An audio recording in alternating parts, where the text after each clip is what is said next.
The husband kicked the wife out of the house, and she calmly handed him a letter that said, "I won't take care of you anymore. In 6 months, you'll be dead." John had always been a man of firm decisions. He believed that in any relationship, clarity was key. He couldn't stand the idea of living a lie, and it was with this spirit that, after long months of dissatisfaction, he decided it was time to end his marriage. Sarah, his wife of 10 years, deserved someone who truly loved her, he thought. And he clearly was no longer that person. John's decision came after yet another night of awkward silence in the dining room. The relationship had grown cold, and conversations had turned into trivial monologues about bills to pay and social commitments. There were no more laughs, affectionate touches, or companionship.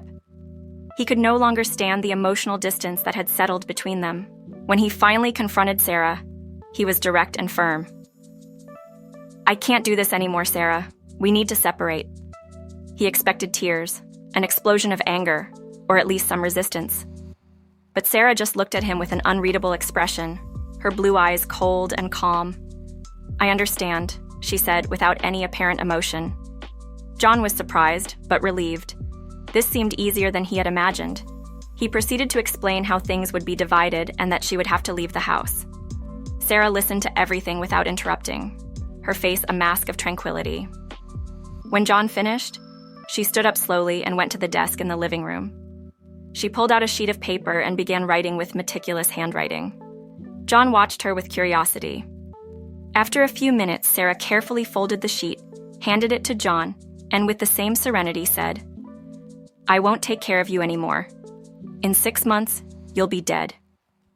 Without another word, she grabbed her keys and walked out the front door, leaving John perplexed.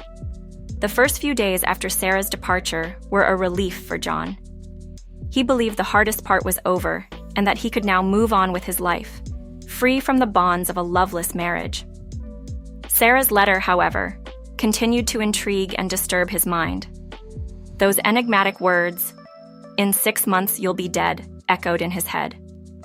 He tried to ignore them, convincing himself it was just a desperate attempt to instill fear or regret.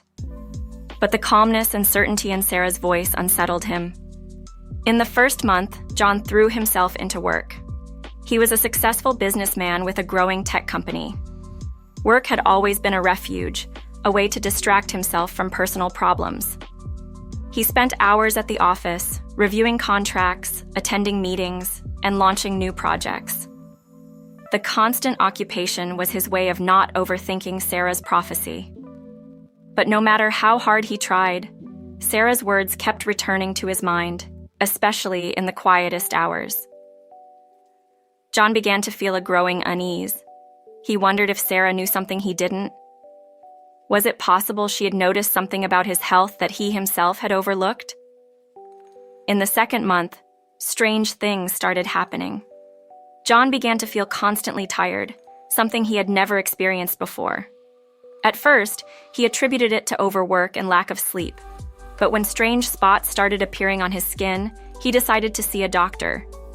The initial tests showed nothing abnormal, but the doctor suggested a more thorough checkup. John agreed, but he still wasn't really worried. After all, he had always been healthy and fit. While waiting for the results, thoughts about Sarah's letter began to invade his mind again. Each passing day, the tranquility of his ex-wife on the night of the separation seemed more disturbing. He couldn't shake the certainty with which she had spoken those words. The test results came back, and to his relief, they showed nothing serious. Just a slight vitamin imbalance, easily correctable with supplements. John breathed a sigh of relief, convinced that his worry had been unfounded. Entering the third month, John began to notice that his friends and coworkers were looking at him strangely. He initially ignored it, but a comment from his assistant made him suspicious. "You look different, John. Is everything okay?" He looked at himself in the mirror, trying to see what others saw. There was something subtly different about his face, a tiredness or pallor he couldn't explain. He decided it might be time to rest a bit and took a few days off. During these days, John began to investigate Sarah's life. He wanted to understand why she had said those words and what she might have done. He tried contacting mutual friends, but no one knew much about what she had been doing since the separation. That's when he started to notice the house seemed different. Small details that had previously gone unnoticed began to stand out. A slight, strange smell. Things out of place. John began to wonder if Sarah had done something to the house before leaving. Determined to find out if there was anything hidden in his own home, John began a meticulous search. He opened cupboards, checked behind furniture, inspected every corner that could hide something. After days of fruitless searching, he finally found something. Hidden in the attic, behind old boxes, was a small vial with a clear liquid and an indecipherable label. John didn't know what it was, but he felt a chill down his spine thinking it might be related to Sarah's message. He took the vial to a friend who worked as a chemist in a laboratory. While waiting for the results, John began to feel a growing paranoia. He wondered if he was being poisoned, if the very house that had once been his refuge was becoming his prison.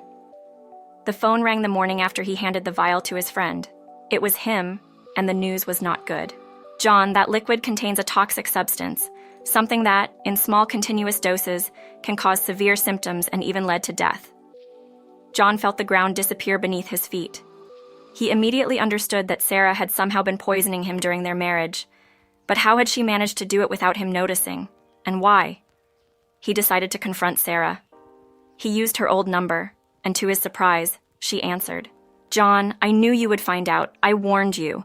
I won't take care of you anymore." Sarah explained that over the years the marriage had become an unbearable burden. She felt trapped, unhappy, and with no way out. The poisoning was a desperate way to get rid of him without having to go through the pain of a divorce. John was stunned by Sarah's coldness.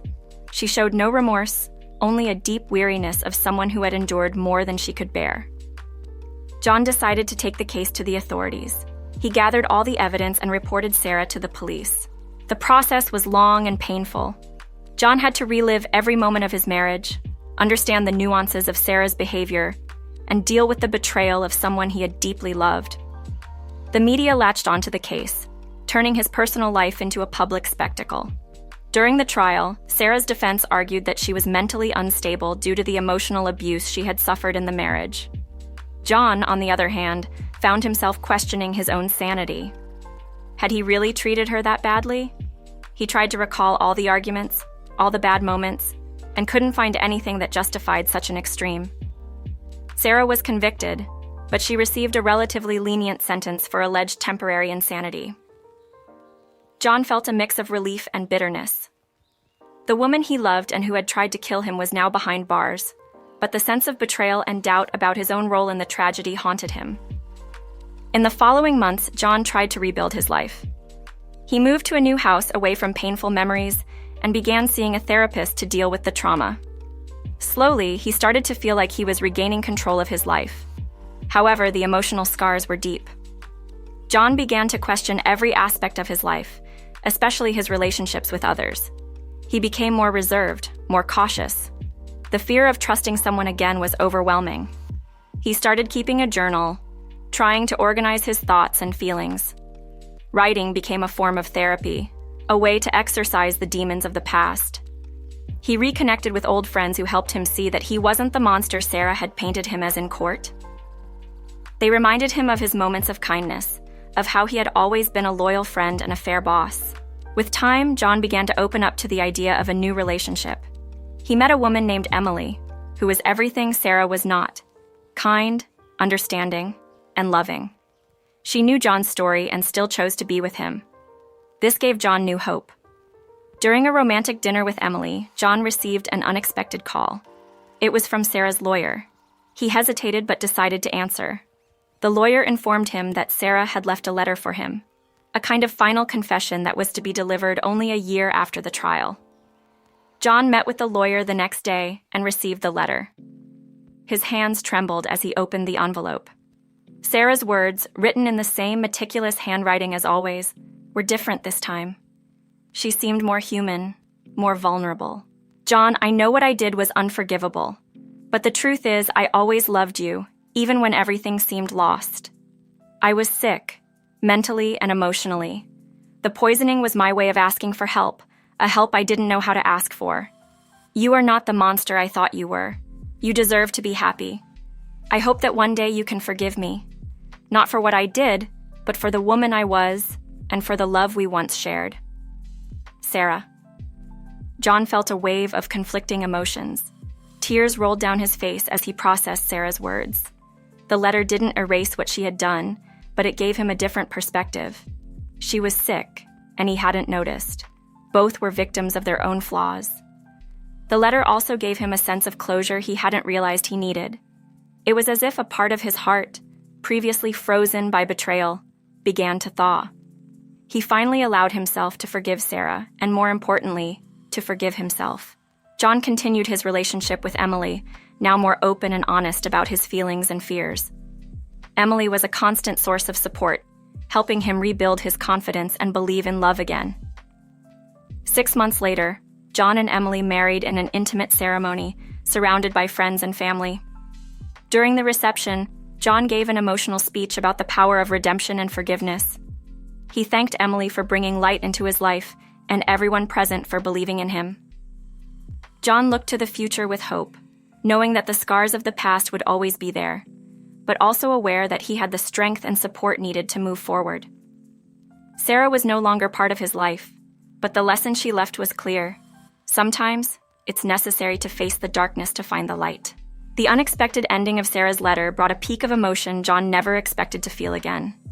He understood that love and pain are two sides of the same coin, and that despite everything, life always offers a second chance to those willing to seek redemption and peace.